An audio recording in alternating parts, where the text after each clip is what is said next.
So today I would like to obviously ask you about the Bitcoin, but specifically I would like to kind of ask your opinion about the future of Bitcoin. I'm talking about maybe like 100 years from now. What would be the Bitcoin like? How we can actually interact with Bitcoin, and then also I have like a lot of questions. So maybe let me kind of jump in from this first question. But my question is, what would be the relationship between like a Bitcoin and us human being? Like once we become multi-planetary species, I feel like we are on the path to become multi-planetary species.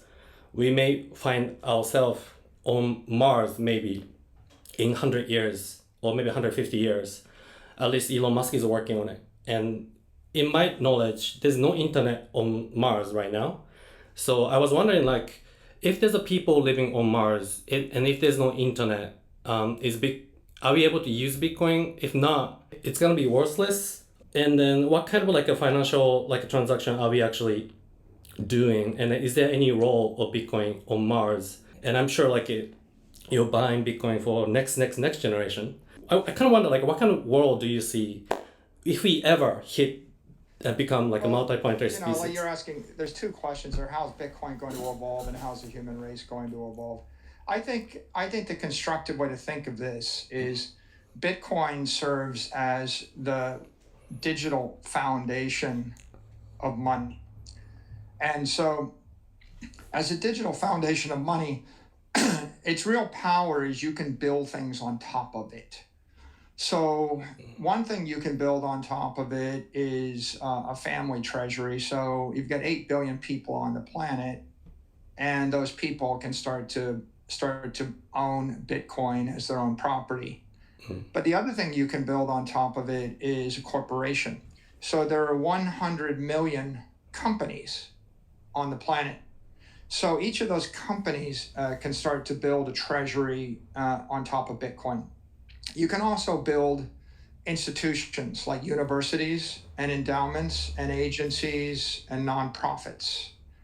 You can also build countries, right? A country can buy Bitcoin for its treasury, and then it can. And so when you do that, if if a family owns Bitcoin, they can actually take on debt and pledge their Bitcoin to pay back the debt.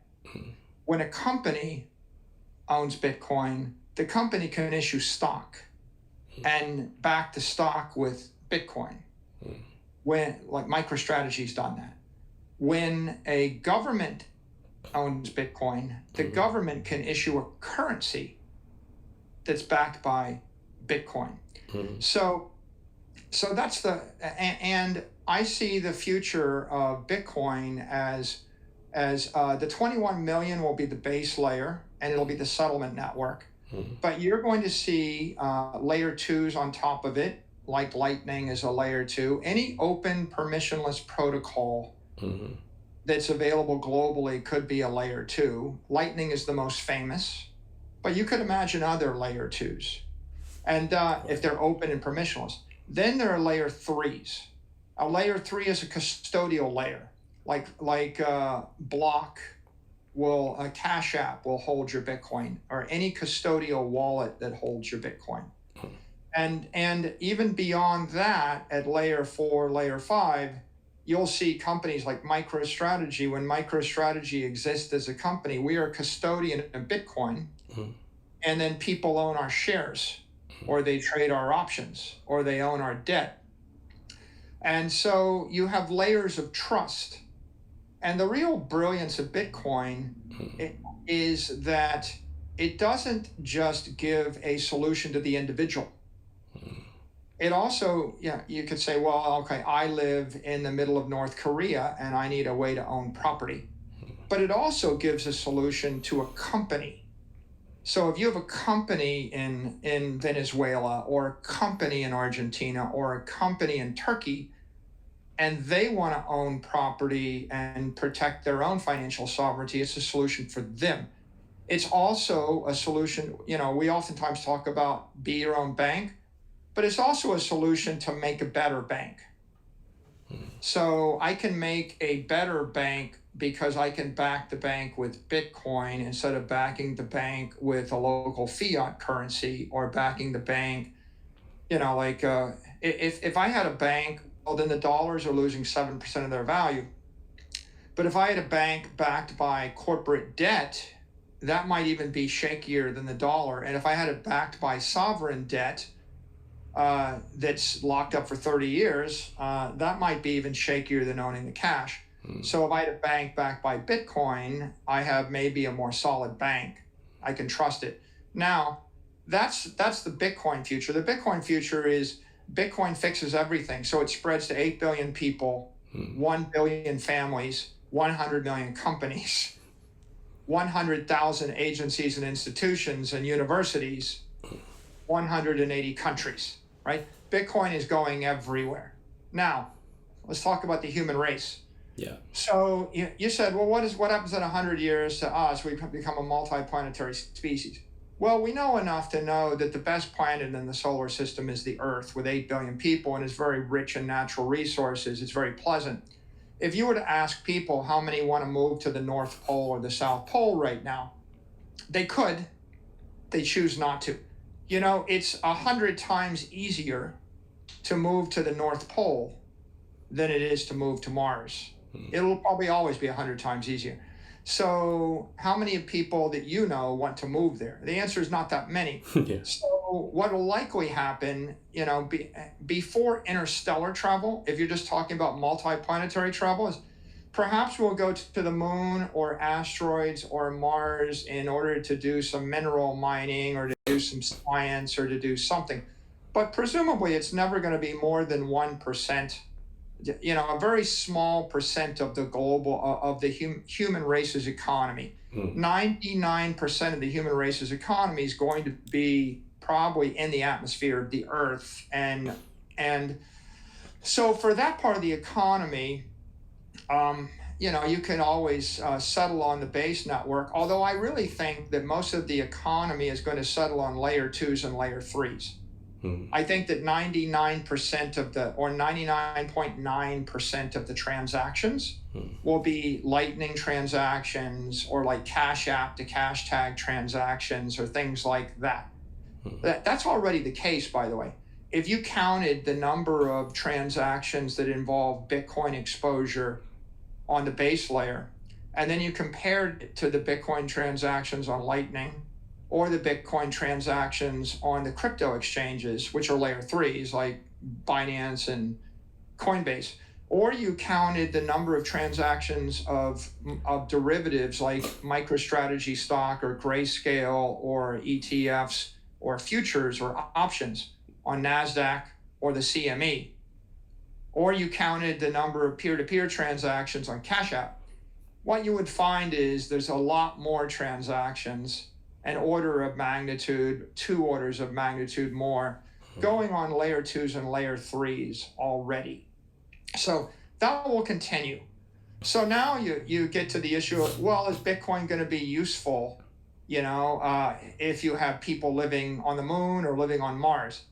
Well, it will be. What will happen is, if I was there and I had Cash App, and if I needed to transact, well, I've got a Cash App balance and Cash App is custodial, or I would have a Lightning wallet and I would transfer it that way. Now, if I get so far away from the Earth that it takes like 10 minutes to do it, minutes to do a transaction, to send things, well, you're actually going to have a bank on Mars.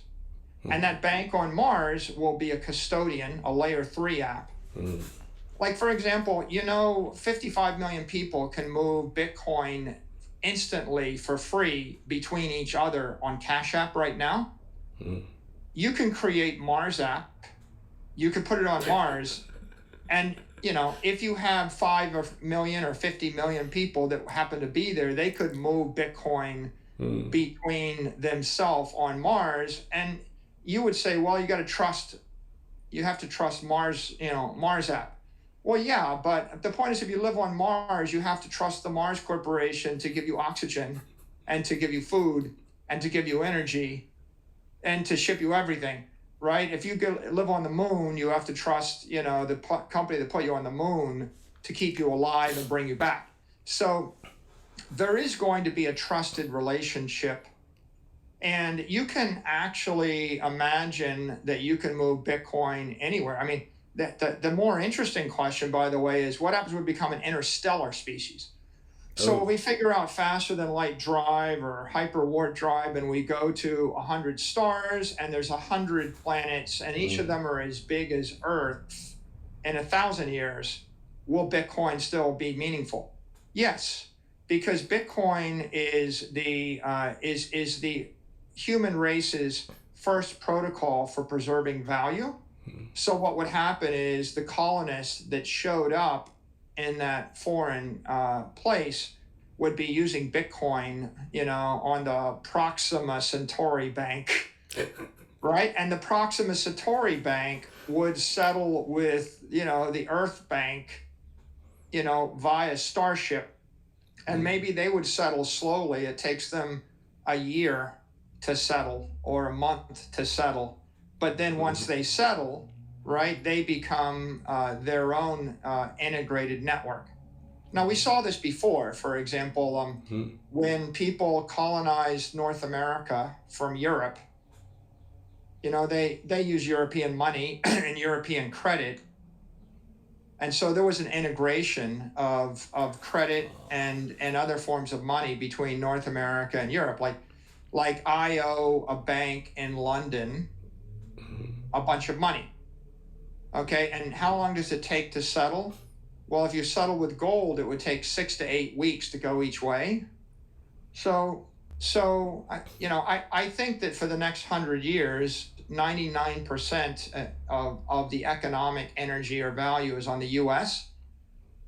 And I think that over the course of 1,000 years, maybe we go to asteroids and planets, and hopefully, I really would prefer to see the human race find 100 more, Earth-type planets, and appropriate stars where we could live.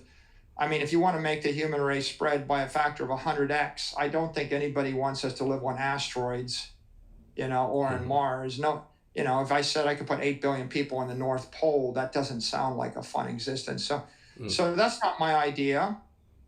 But I think asking the question, right, causes us to think the right thing, which is, how does Bitcoin scale? And the answer is, it scales via a set of layer 2s like Lightning, and it scales via a lot of layer 3s. Look, every bank is a layer 3. So there's no reason to think, it's not that the usefulness of a bank goes away. There's going to be banks. It's just that the integrity of the bank is improved. You can create a much better bank. I like a bank that moves Bitcoin back and forth. If you, and you'll probably have 100,000 banks, right? The difference today is that if I live in a country in Africa, I can create a bank based on Bitcoin, which is actually competitive to a bank in Singapore or Tokyo. Whereas before Bitcoin, it's utterly impossible for me to create a bank in Africa which is comparable to a bank in Singapore and Tokyo. So Bitcoin levels the playing field, and it lets all sorts of companies and all sorts of individuals create their own banks. Now they will be, competitive. Like you've heard of Fedimints. Fedimints are an example of a community bank. They'll have to be competitive, but there's a need for them. One reason you need them is you want to be able to do 1 million transactions a second, right? And so ultimately, and you want to create a rich interface, and banks will do that, whether it's Cash App or whether it's an exchange. Another reason is you want derivatives like debt and yield and all sorts of other instruments that are useful. You want to build securities. And the third reason that banks will exist is because there's a lot of people that can't self-custody. For example, 3-year-old children, blind people. I mean, If you're 85-year-old and you have Alzheimer's, right?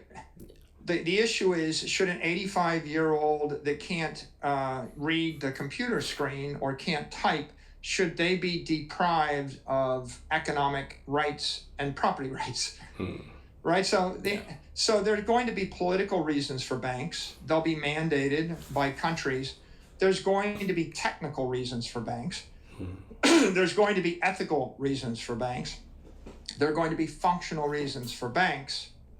A great reason to have a bank is we all live on Mars, and we need to be able to do transactions with each other instantly, right? So if we all live on another star system 1,000 light years away, we're going to have a bank. But the question is, do we invent a new Bitcoin? Not necessarily. Like, the truth of the matter is, Bitcoin is a monetary protocol. It's the first monetary protocol that has integrity in the history of the human race. So what if I called it a language? Like, for example, we're speaking English right now. The reason we speak English is not because you need it in Tokyo. The reason we speak English is because you need it to settle disputes or ask questions of someone in the United States. If you were speaking to me in Japanese, I couldn't answer.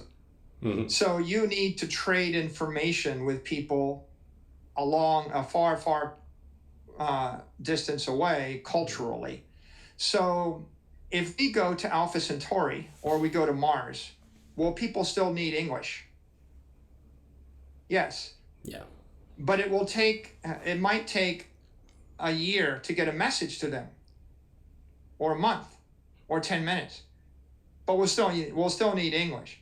Well, when we go to Alpha Centauri, will they invent their own language instead of English? And will they invent their own Bitcoin? Well, as long as there's communication and commerce and trading of ideas and trading of economic value, they will keep the same language and they'll keep the same monetary protocol, Bitcoin. If the Stargate closes, and if they lose faster than light warp drive and they're isolated for 10,000 years, they will develop their own monetary protocol and they will develop their own language. You see, they'll diverge. And so the right way to think of this is there's a convergence of information protocols, communication protocols, and monetary protocols when we trade, even if it is somewhat slowly. And there's a divergence of protocols when we stop trading. But on the margin, you're a lot better. If you go to Mars, you're a lot better to speak English and have Bitcoin. Because if you're on Mars and you want me to send you a nuclear reactor in the next space shuttle, and you're offering me Bitcoin for it, I'll probably sell it to you. But if you tell me you want to give me Yo-Yo Mars token, I'm going to tell you, I don't need Yo-Yo Mars token here. I'm not sending you the nuclear reactor. So you're more likely to get my economic help if you trade me something that I want. And by the way, if you speak a language, Mars dialect, if you send me a note in Martian and you offer me Martian money and you ask me for my nuclear reactor, I'm not going to understand what you asked for, and I'm not going to want your money. So that's another way of saying Bitcoin is going to be relevant. By the way, when you send the note and you ask me for the nuclear reactor, you're going to use TCP/IP, right? Hopefully, if you don't use the internet protocol or the communication protocol that I use, it won't get to me. If you don't speak the language I speak, I won't understand it. And if you don't offer me the money that I want, I won't trade with you.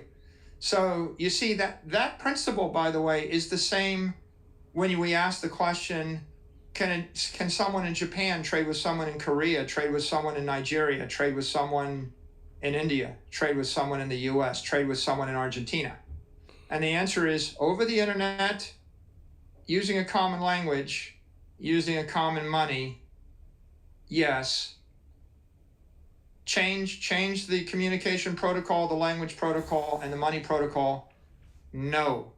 Right? Look at the economy 100 years ago when everybody spoke different languages, when they all had different currencies, especially, I mean, absent the gold standard, it's just what you have is you have a breakdown of the economy and a breakdown of specialization of labor and international commerce. So the global economy shrinks, the standard of living of everyone falls, and the common interest of everyone deteriorates. Like you and I are talking about Bitcoin. We both care about it. If there was no Bitcoin, we wouldn't be speaking. If there was no English, we couldn't speak. If there was no internet, technically we couldn't even message. So you see the one progression, and it's all integrated, and it makes sense. Yeah, that is very, very, very interesting. So and you mentioned about those like layer 2 and layer 3. What's your thoughts on current state of layer 2 and layer 3? Do we have like enough developers putting resources to develop the necessary stuff, or those resources are somewhat like shifted towards more like altcoin type of things? And I think a lot of resources have been devoted to the crypto tokens in the last 5 years, but now they're rotating from crypto tokens. A lot of the development resources are rotating from crypto tokens to Bitcoin. As people realize that the tokens don't have a clear regulatory path forward, and there's a lot of legal peril and a lot of economic peril, then I think they're going to realize that it's safer to build applications using Lightning. And you see the energy flowing from crypto NFTs to, say, ordinals on Bitcoin. Also, I think there's two pools of development energy. One pool of development energy is the crypto industry and all the crypto developers. And as they migrate to Bitcoin and bring their ideas to Bitcoin, right, that's a plus.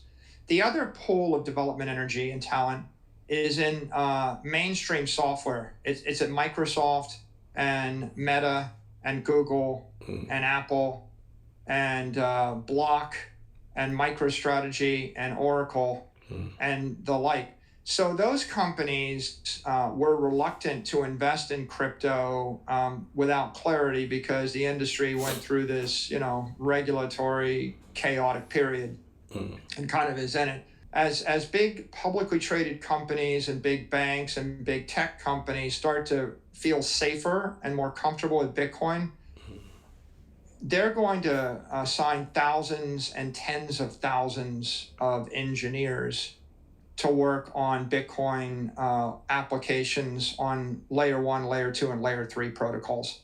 And you see that right now.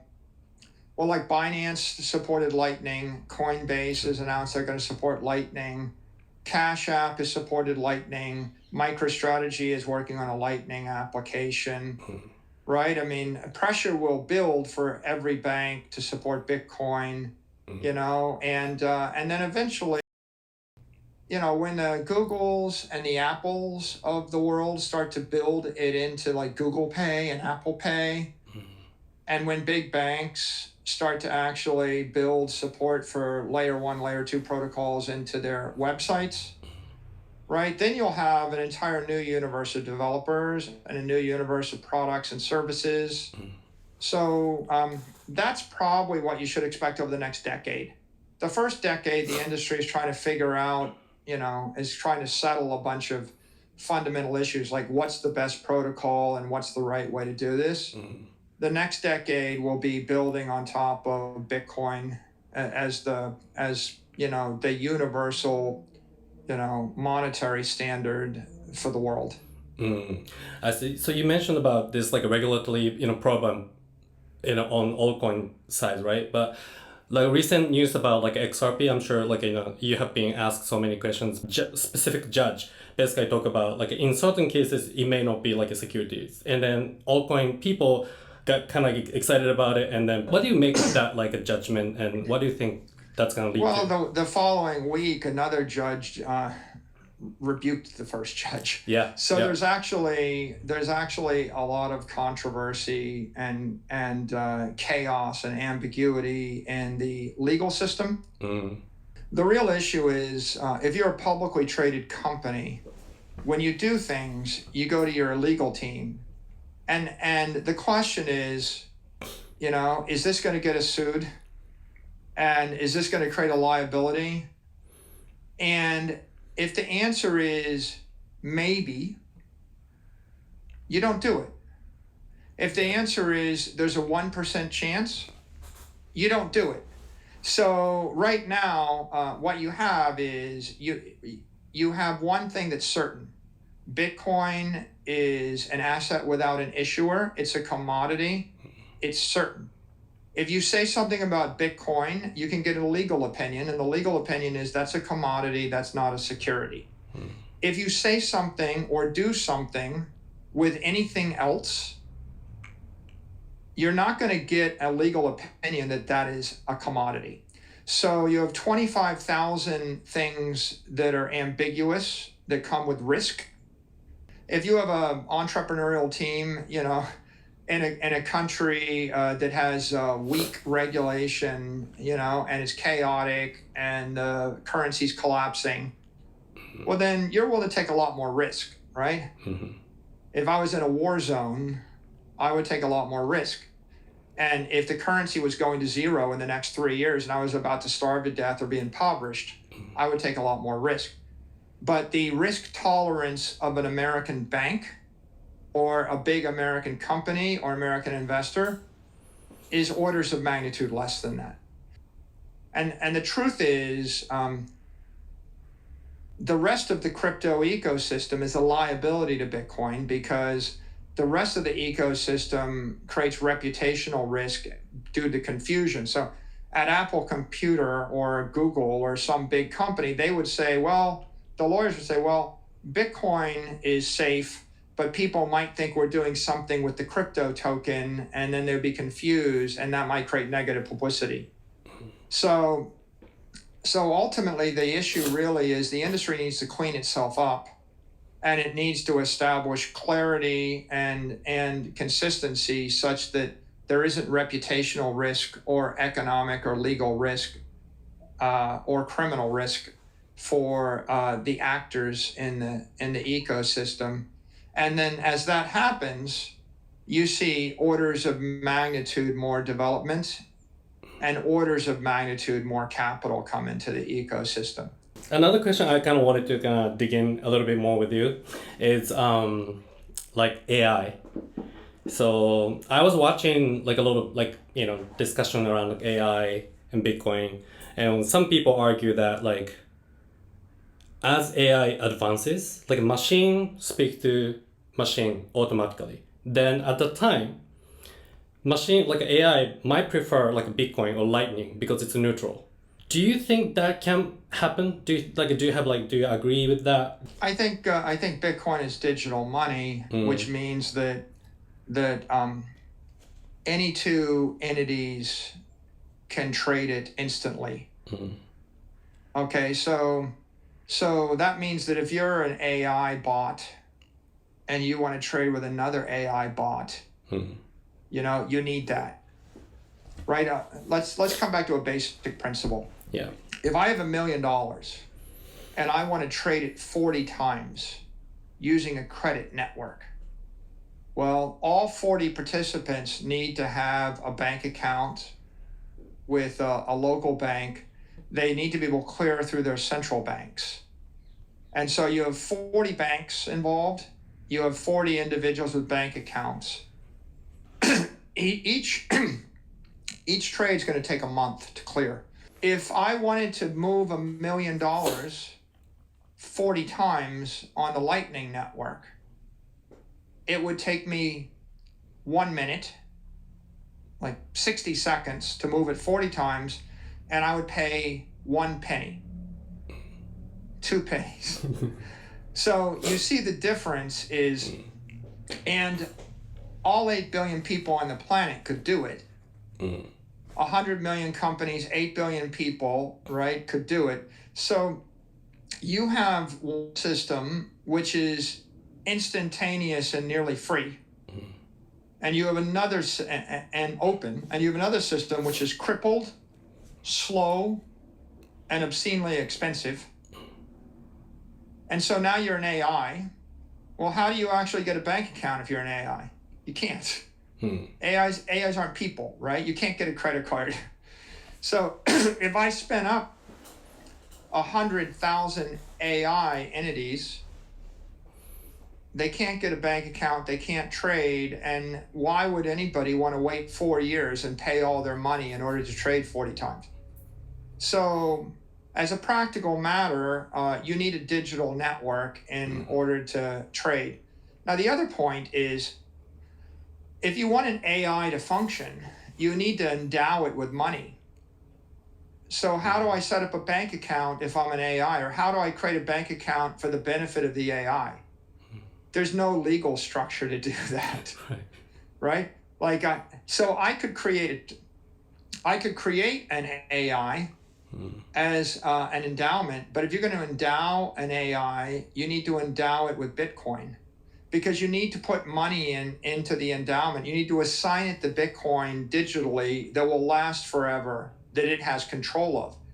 If an AI has Bitcoin, then it can actually generate yield, or it can actually do business. It can buy things, sell things, pay for its own computer servers. University endowments like Harvard, or Cambridge or Yale, they can last hundreds of years. The church can last 1,000 years, but they need an endowment of money or property, and that property needs to be managed by people with legal process. Well, since an AI isn't recognized as a person, right, it can't avail itself of the legal system. So if you want to create an immortal creature in cyberspace, then the way you would do it is you would power it or endow it with Bitcoin. That's what brings it to life. Without the Bitcoin, then it's not an autonomous creature. What it is a shadow. It's not, there's between money and credit. Credit is a promise that I have money, right? And so an AI that's powered by a credit card, works until I cancel the credit card, you see?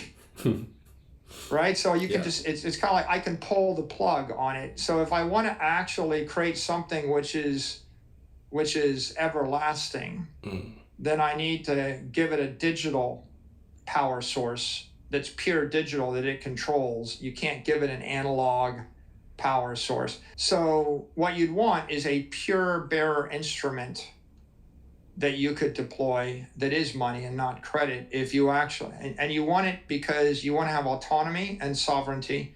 And you also want it because you want to be able to settle in 1 second and not 1 month. So that's why Bitcoin is destined to be intertwined with the intelligent AI-driven economy. That really makes me think, and also leads to another question which I had was, do you follow the news about what's it called, the Neurolink? Yeah. I mean, they're trying to put the chip in the brain, and then initially maybe they're trying to recover some maybe visions and something like that. But I've heard maybe in the future we could maybe communicate with the chip. What do you think of that technology, and do you see any intersection with a crypto Bitcoin? Yeah, I mean, there's going to be lots of developments, and I think as they develop more telemetry, it's going to be revolutionary. Implants that let the deaf hear are revolutionary. Presumably that will lead to implants that let the hearing continuously hear better, right? I mean, instead of wearing AirPods or earphones, I mean, maybe eventually they'll just give you the implants, so that you don't need to use this, right? So I can imagine implants to see, to hear, to speak, medical implants for blood sugar monitoring, big deal. A lot of people, diabetics, they wear a patch with a little needle, and it's actually continuously checking their blood sugar, and then they're looking on their phone to see. And so all of those things have medical or communications impact. Neurolink is another approach. And, I mean, the early versions are a little bit scary, but maybe at some point people will get to the point where it's just a little, a patch behind the ear and it works perfectly fine and it's non-invasive or not that invasive. I think it's a different area of technology. It's hard to predict how fast it will go, but I would certainly think over the next 100 years, you're going to see, new miniaturized telemetry devices. People took the Fitbit wristband and they converted it into the Ring, and they'll keep trying to make those smaller and better, and there's going to be things like Google Glass, they came out with that in 2013 and it didn't really work. Yeah. And there's Apple Vision and maybe it will work and maybe it won't work. But eventually little things like, wearing a ring that gives you useful health telemetry will appeal to some number of people. The integration of that with the crypto economy is just that, as it becomes possible to create more services, right? Let's take AI, telemetry, and Bitcoin. Well, in theory, if I have a standard set of telemetry on your heartbeat and your blood sugar and your breathing and your sleeping, then if I was a doctor, I could analyze that and I could give you suggestions. I could say, you probably shouldn't go on that run today because you're a lot more likely to have a heart attack. Okay? You know how people go, they go to the mountains to go skiing, they drink a lot, they go skiing, they're 50 pounds overweight, they have a heart attack and they die on the ski slope. That's a tragedy, but the reason they died is they were at altitude. That was a risk factor. They were exerting themselves, the second risk factor. They were overweight, a third risk factor, and they drank heavily, and the next day they're dehydrated, a fourth risk factor. And they put all four of those risk factors together, and if they hadn't gone skiing, they would have lived for the next 30 years, but because they went skiing, they died at age 53. Sad. Okay. So it's possible that a doctor could tell you, hey, you're really at risk, you're in a red zone. Don't do that. So here's the next idea. A doctor could do it, but if there's 100 million people with that ring, you could just create an AI doctor, right? An AI program that is an artificial, robot doctor that could do it better. The doctor would charge you a couple of $100 a month to monitor your vital signs. The robot would do it for $10 a month. So I create a service, an AI service that's going to monitor 100 million people and give them medical advice. It's kind of better for the person because it's more private, it's more confidential. Now, what if I create that AI doctor and I throw it into cyberspace and I give it some Bitcoin and it offers to do it for you in return for Bitcoin? Now, what if it just keeps upgrading itself based upon the results? It's got 100 million or 1 billion people that subscribe to the service, and it does it for,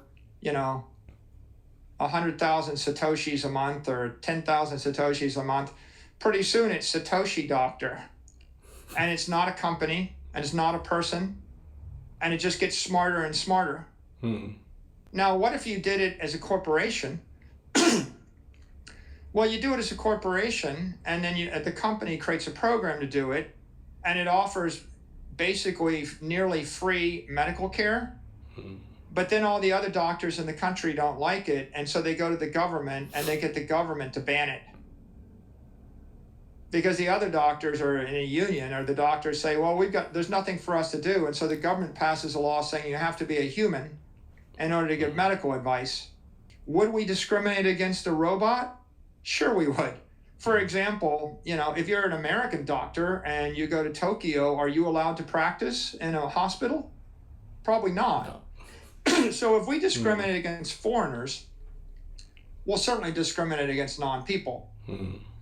So now if you're a company then, and you do that, then the government would sue you or shut you down or subpoena you or fine the officers of the company, you see? So an AI robot, what is that? It might not even be a security, right? It's not a security.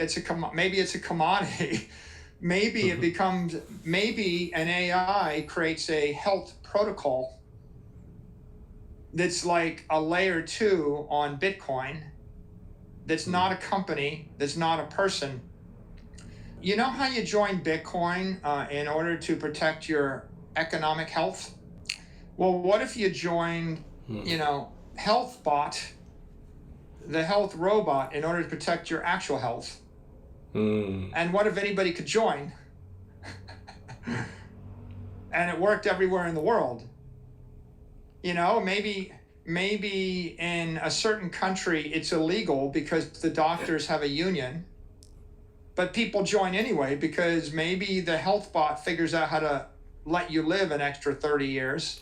The half-life of your money in a currency which is inflating at 14% a year is 5 years. 14% a year means every 5 years your money is cut in half. Your wealth is cut in half. The half-life of your money in gold is 35 years. The half-life of your money in Bitcoin is forever. So maybe your life expectancy in the Japanese healthcare system is 80, and maybe the life expectancy in the AI crypto healthcare system built on Bitcoin is 100. And maybe you can just join that, even though it's illegal in every country, or it's illegal in half the countries, or it's illegal in your country. Or maybe it's, it's like, how much do you pay for health insurance? Well, what if you didn't have to pay? Give you another example, like education, right? What if education was just free? What if you didn't have to pay? What if I came up with something which is just 7% better a year? So I do think that you could actually create protocols that are based on AIs, and you can release them as viruses, cyber viruses. That's what Bitcoin is. It's a cyber virus, right? It's like a life form created that's released in cyberspace, and it spreads in a chain reaction. And the reason that it's a life form in cyberspace is because it's not dependent on any government, any company, or any individual. And it's really good. The protocol is really good for something simple, like keeping track of 21 million coins, right?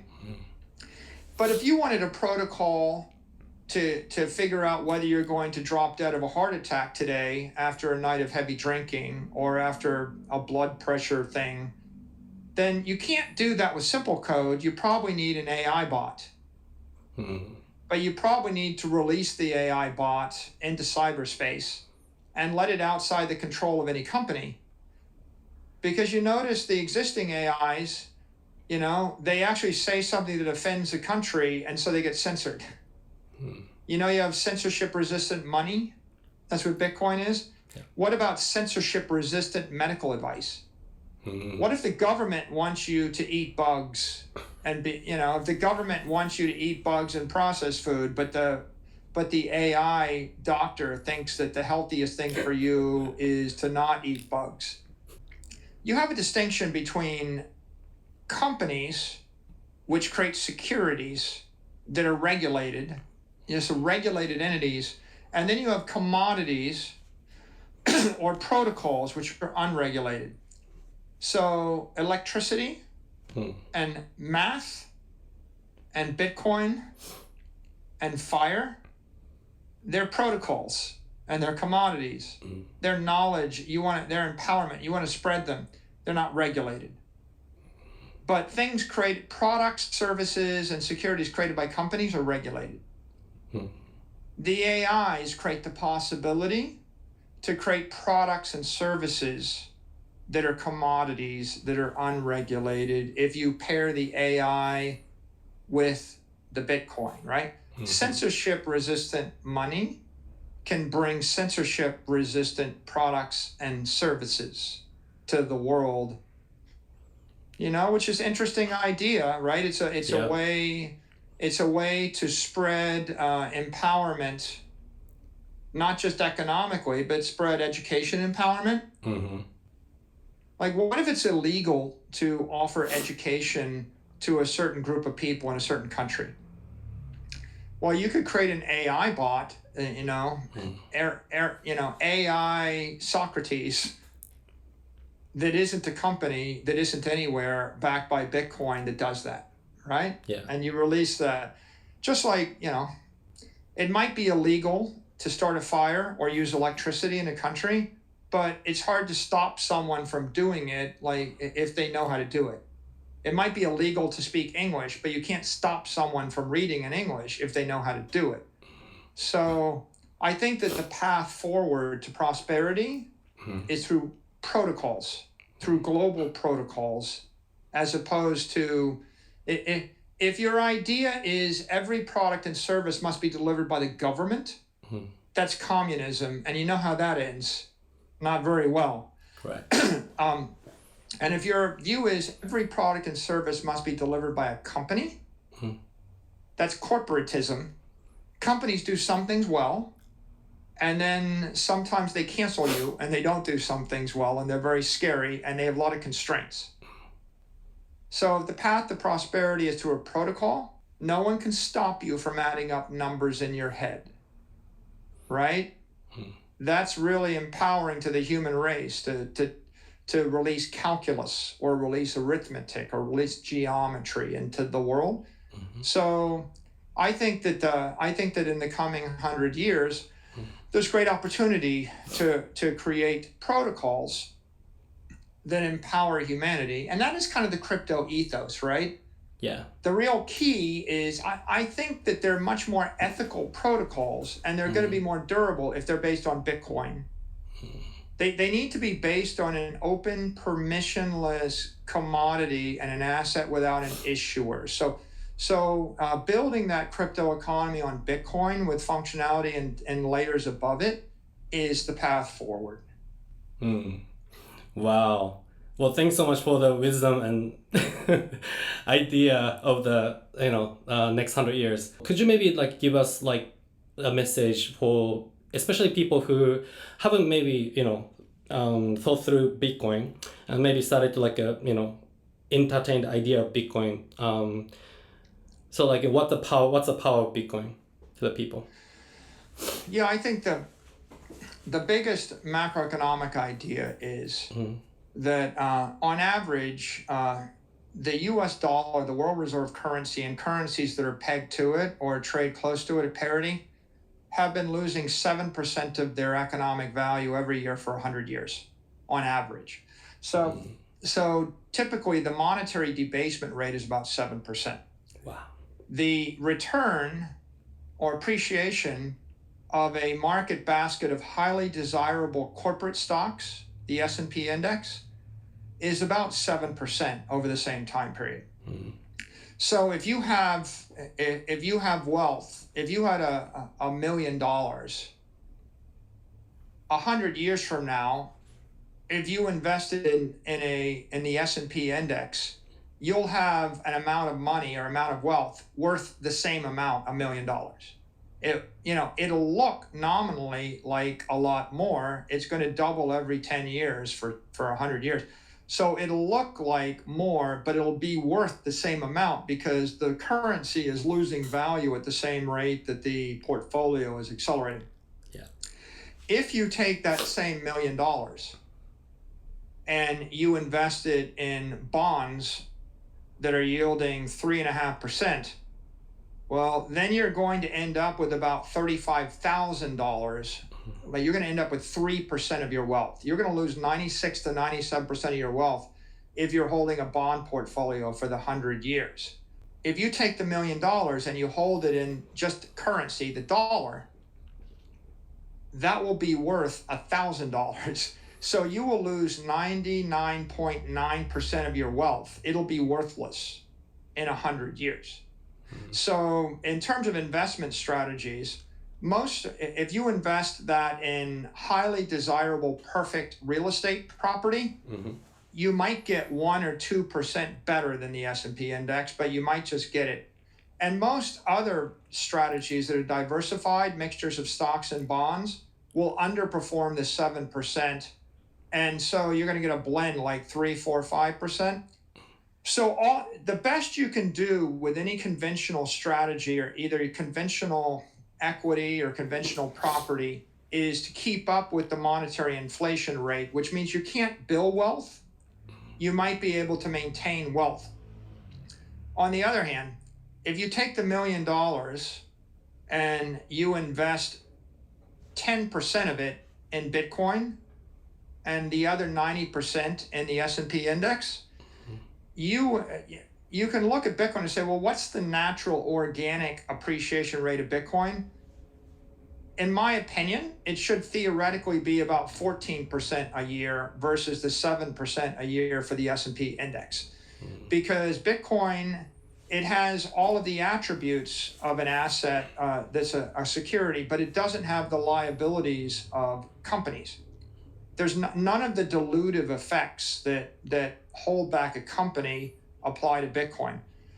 The problems with companies are they have a management team, they have employees, they have products, they have competitors, they have regulation, they get taxed, they might screw up, they have execution risk. We could talk for hours about ways that companies don't work, but if you've studied corporate history and you look at 100 companies and you say, how did they screw up? You'll see one of those. And if you looked at a portfolio of commercial real estate or other real estate and said, well, how do you lose money? Well, it gets taxed, it gets regulated, there's the mayor of the city does something to it, it gets rent controlled, there's a war, it gets bombed, it gets decayed, an earthquake hits it, a lightning strike hits it, it rots, insects attack it, your renters don't pay their bills, someone actually blows up a bomb in front of it, the neighborhood goes bad. Lots of ways you lose money in real estate. So Bitcoin is digital property. It's like a big tech monopoly, but without the company liabilities. And it's digital property. So it's like good property, but you can move it anywhere in the world. It's weightless. It's indestructible. You don't have to pay to maintain it. So that's how you get from 7% to 14%. Now, when you think about that, if you put 10% of your portfolio into Bitcoin and wait 100 years, you've got wealth worth $100 million. You've got 100x as much money as you had. So if you want to build wealth, you start by putting a portion of your portfolio into Bitcoin and holding it a long time. If you put 50% of your portfolio, you end up with $500 million worth of wealth instead of $1 million. And if you just convert your $1 million worth of stocks into $1 million worth of Bitcoin and hold it 100 years, the difference between 7 and 14% compounding is 2 times 10, 2 to the 10th. So what that means is you end up with $1 billion worth of wealth instead of $1 million. So you become a billionaire, a legitimate one. So if you're thinking about this entire thing, the first thing is you have to generate cash flow to invest.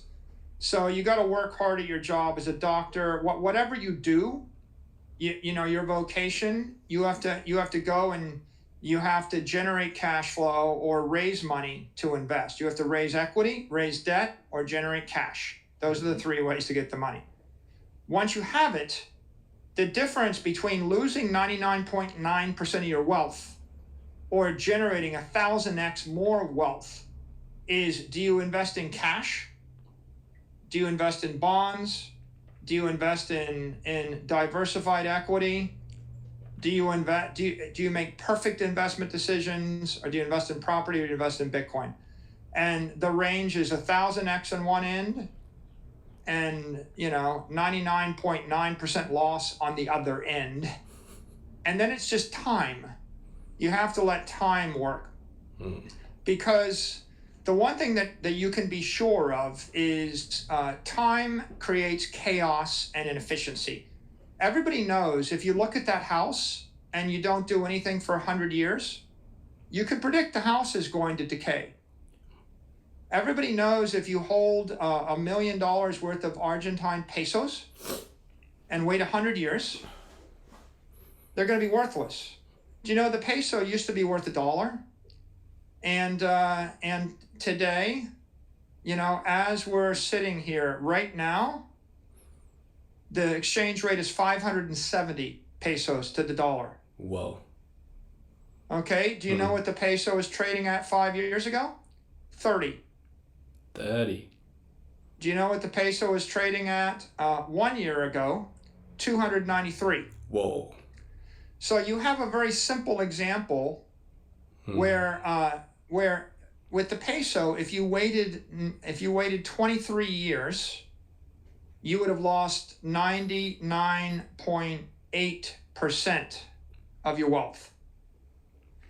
You see, so time is going to wreck the currencies. Time is going to wreck the companies. How many companies that were around 100 years ago are still around, and how many stocks you could have invested 100 years ago would have made you money?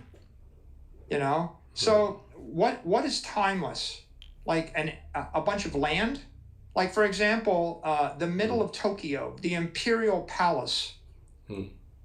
If you're the emperor, what do you want? You want to own the most desirable land in the middle of Tokyo.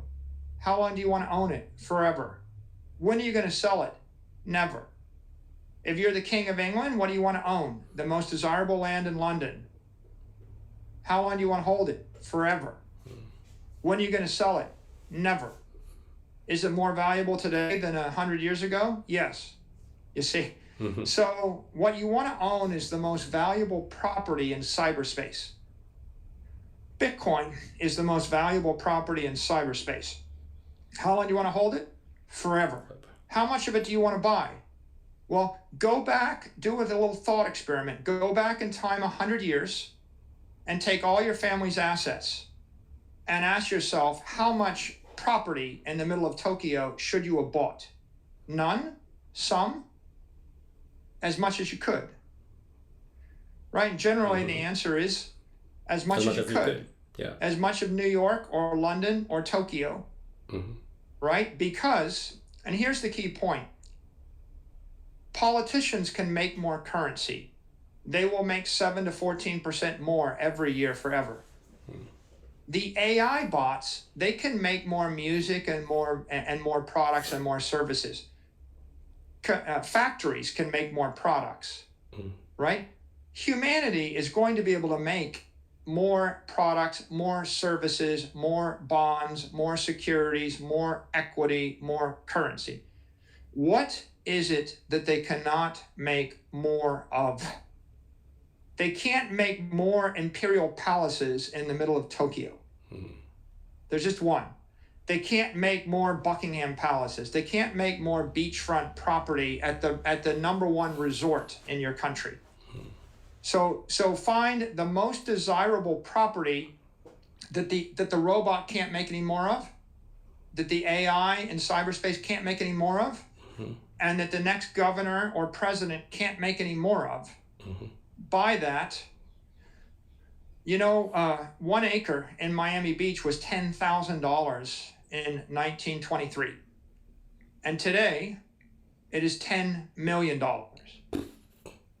Okay, so the politicians would tell you that inflation's only 2%.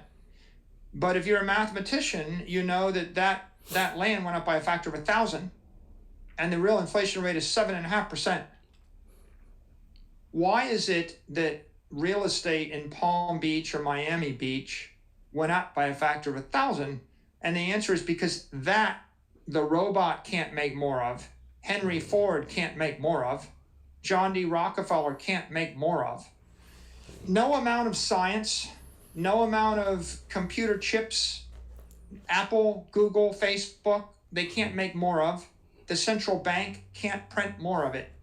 So find the things that are absolute, scarce, and by the way, desirable, right? Like you don't want to own the top of the mountain in the Himalayas or the Arctic you don't want 100 miles in the Arctic. That's not desirable. You want the middle of Paris, the middle of Tokyo, the middle of London, the middle of New York, if you lived in the 20th or the 19th century. But if you live in the 21st century, what's the middle of cyberspace? The most desirable real estate, the most desirable property, the most scarce thing in cyberspace is Bitcoin. You want to own Cyber Manhattan, and you want to acquire as much as you can, but you want to be able to hold it forever, right? As long as you can. If I took you back 40 years and I said, I'll give you a loan, a 30-year mortgage to buy a city block in Tokyo, should you have taken that deal? Yeah. Yeah. 100%. You would be rich right now. Yeah. You would be rich right now.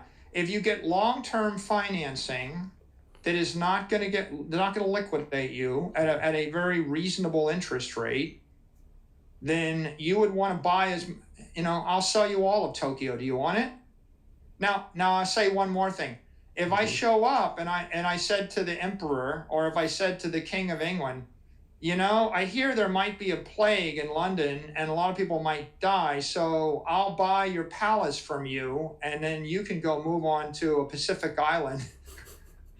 Would you trade your palace in the middle of London or Tokyo for an island where there isn't going to be a plague? No. But the point is, everybody will come every year and say, oh, there might be a problem. There might be a quantum attack on Bitcoin. Buy my shitcoin. There might be this. Buy my altcoin. What if the government bans it? Buy my altcoin. Do this, do that. Why don't you trade it for gold? Why don't you trade it for this? Everybody wants your Bitcoin, and they're going to try to scare you into selling it or trading it for something which is inferior. And at the end of the day, the royal family of England has kept their real estate for hundreds, if not thousands of years. They haven't traded it. The emperor is not trading. The royal families in the UAE or in the Middle East, they're not trading. You have to be a royal to own beachfront property in Emirates. They don't trade it, because what they realize is you're going to want that in 100 years. So my view is, take the long view. You're going to want it in 100 years. Don't let people scare you and spook you out of your position. Everybody in the world wants your Bitcoin. Don't give it to them, right? They're going to prey on your insecurities, and they're going to tell you, no, you ought to put your money in the bank and take, my currency or my whatever. Don't do it. Keep the Bitcoin and then take the long view. And I that's my investment advice. Yeah. Amazing. Thank you so much for the wisdom bomb. We all gonna be so happy to, see that. And I would love to, whenever you have time, I would love to have you back. And so also, so please keep educating us and Sure. Japanese people as well. So yeah. Well, thanks for having me, and all the best to everybody in Japan. And I appreciate your support. Yeah. Thank you so much. Thanks, sir.